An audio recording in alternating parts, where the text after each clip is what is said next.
श्रीमती संतोष प्रतिभा चौधरी निर्वाचन।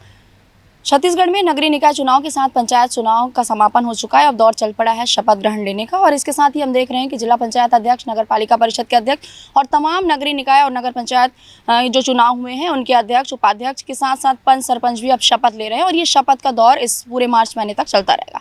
लेकिन हमने ये भी देखा है कि कहीं ना कहीं पर शपथ ग्रहण के दौरान कुछ चूक भी हुई हैं, उन चूकों पर भी हम चर्चा करेंगे। और इस चर्चा में सबसे पहले हमारे साथ गुंडरदेही के विधायक कुंवर सिंह निषाद हमारे साथ में बने हुए हैं, हम उनसे सीधा चर्चा करेंगे और जानेंगे। सबसे पहले तो विधायक जी, आपका बहुत सारा स्वागत है हमारे नमस्कार। नमस्कार।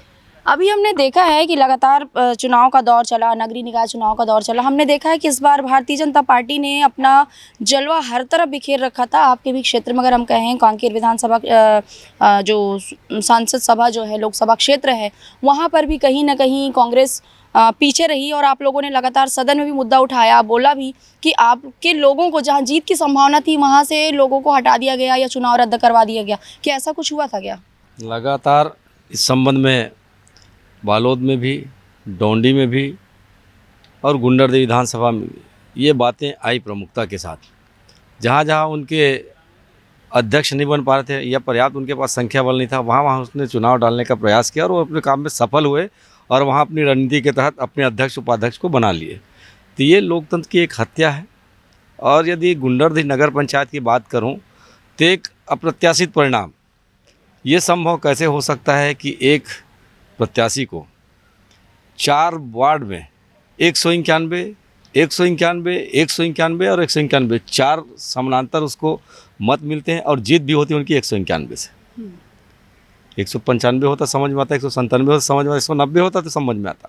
तो ये कहीं ना कहीं जिस अंदेशा जो हमेशा हम लोग करते हैं और आरोप भी लगाते हैं, और आरोप है कि मशीन से छेड़छाड़ जरूर हुई तभी तो ऐसा फिगर आ रहा है। और उसके बाद अभी बालोद नगर पालिका का जो बालोद वाले पे भी अभी आऊंगी जी, अभी एक चीज और अभी चल रही है। आप जितने भी कांग्रेस के विधायक हैं, जितने लोग हैं, सबके ऊपर वाले की नज़र है, कुछ ज़्यादा ही मेहरबान है ऊपर वाला। क्या कहेंगे आप? देखिए, अभी सदन में जब कोई सरकार के खिलाफ बातें आती हैं और प्रमुखता से बात होती है तो उनके कान खड़े हो जाते हैं, क्योंकि उनके पास जवाब नहीं होता और जवाब देने से बचते हैं। तो उनके पास एक बड़ा हथियार है, ईडी जी। चाहे वो विधायक हो या पूर्व मंत्री हो, उनके यहाँ भेजने से वो गुरेज नहीं करते। और इसका परिणाम हमने देखा है, जब सदन में माननीय कवासी लखमा जी सड़क निर्माण और उसकी गुणवत्ता पर बात किए तो 4 दिन बाद उसके यहाँ ईडी की छापा पड़ जाती है और वो आज जेल में है। अभी विधानसभा सत्र के समय बजट सत्र चल रहा है, पूर्व मुख्यमंत्री जी ने आवाज़ उठाया, प्रधानमंत्री आवास योजना को लेकर 18 लाख आवास की बातें करते, बड़ी बड़ी बातें किए, और जब वो पटल पे जवाब दिए तो पूरे प्रदेश की जनता ने देखा कि कितने झूठ बोले हैं और उनके यहाँ 3 दिन बाद फिर ईडी का छापा पड़ जाता है। तो ये कहीं ना कहीं लोकतंत्र की आवाज़ को दबाने का प्रयास है और सब उनके टारगेट में है। वो लगता है कि जो सरकार के खिलाफ बात करेंगे उनके खिलाफ हम लोग किसी न किसी रूप से एक दबाव के माध्यम से, चाहे ईडी के माध्यम से या सीबीआई के माध्यम से या आईटी के माध्यम से, एक दबाव डालकर लोकतंत्र की आवाज़ को दबाने का प्रयास करेंगे। आप लोग कल इसी मामले में, जब ईडी का छापा जब पूर्व मुख्यमंत्री के घर पे पड़ा था, आप सारे कांग्रेस के सारे विधायक जो हैं सदन छोड़ करके आप भिलाई पहुंच गए थे। इस पर अब भाजपा कह रही है कि आप लोगों ने लोकतंत्र का अपमान किया, आप लोगों ने सदन की गरिमा को आप लोगों ने गंवाया। क्या कहेंगे आप? देखिए, अब उनके पास कहने के लिए कोई बातें नहीं है तो घुमा फिरा कर बात करेंगे। और जहाँ केवल एक हमारे पूर्व मुख्यमंत्री की बात नहीं, एक प्रदेश में हर जगह ये लोकतंत्र की हत्या करने का जो प्रयास किया उसके खिलाफ एक आवाज़। अब जो उस आवाज़ को हम लोग बुलंद करने के लिए जब संकट आती परिवार के सारे लोग एक साथ खड़े हो जाते हैं, और जब हमारे पूर्व मुख्यमंत्री के ऊपर बातें आई तो स्वाभाविक है हमारी भी जिम्मेदारी बनती है कि जिनके खिलाफ बातें हैं कल और किसी के साथ हो सकता है, तो एकजुट होकर खड़े होने में और इनके खिलाफ बात करने में यदि हम लोग खड़े हैं तो इनको लगता है कि बहुत सी बातों का या फिर लोकतंत्र का, तो ये दुहाई जो दे रहे हैं लोकतंत्र का, पहले लोकतंत्र की दुहाई देने वाले ये समझे जिस हिसाब से लोकतंत्र की हत्या हो रही है, लोकतंत्र का गला घोटा जा रहा है, उनके पीछे अगर कोई है तो भाजपा है और भाजपा की सरकार है जी। अच्छा विधायक जी, हम बात करेंगे, जैसे आपका विधानसभा क्षेत्र पड़ता है गुंडरदेही और उससे ही लगा विधानसभा क्षेत्र पड़ता है, जिला है हमारा बालोद जिला। बालोद जिले में अभी कुछ दिन पहले शपथ ग्रहण समारोह हुआ, उसमें नगर पालिका की जो नवनिर्वाचित अध्यक्ष हैं प्रतिभा चौधरी, जब उन्होंने शपथ लिया, शपथ के दौरान उनसे एक बड़ी चूक हुई है और उस दौरान कानून मंत्री अरुण साव जी वहाँ पर मौजूद थे। अब ये वीडियो वायरल हो रहा है, उन्होंने अपने शपथ ग्रहण से पहले पति का नाम लिया, क्या कहेंगे आप? क्या ये चूक है? क्या शपथ दोबारा होनी चाहिए? ये बड़ी चूक है और संवैधानिक रूप से चूक है।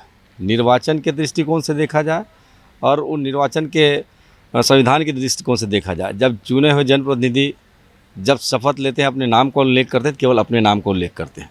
निर्वाचन वो किसी नाम से लड़े अलग चीज़ है, लेकिन जब शपथ लेना होता है कि जिस नाम से वो निर्वाचित हुआ है, जिस पद के लिए निर्वाचित हुआ है, तो उस हिसाब से लेना चाहिए। लेकिन नगर पालिका के चुने हुए जनप्रतिनिधि जो अति आत्मविश्वास में और कानून मंत्री और पूर्व मुख्य और वर्तमान में उप मुख्यमंत्री हैं, और उनके समक्ष उनके सानिध्य में ऐसा हुआ, उसके बाद भी इस पर कोई न तो बात हुई न कोई कार्रवाई है। और आपके माध्यम से, मीडिया के माध्यम से जब लगातार खबरें प्रसारित हुई तो फिर उनके कान खड़े हुए। अब देखते हैं इसमें इसको चूक मानते कि नहीं मानते चूक, लेकिन ये बड़ी चूक हुई है कि जो पद संवैधानिक पद होता है उसमें अपने नाम के आगे अपने पति का नाम लेकर संविधान की शपथ लेना, मैं समझता हूँ ये कहीं ना कहीं एक बड़ी चूक है।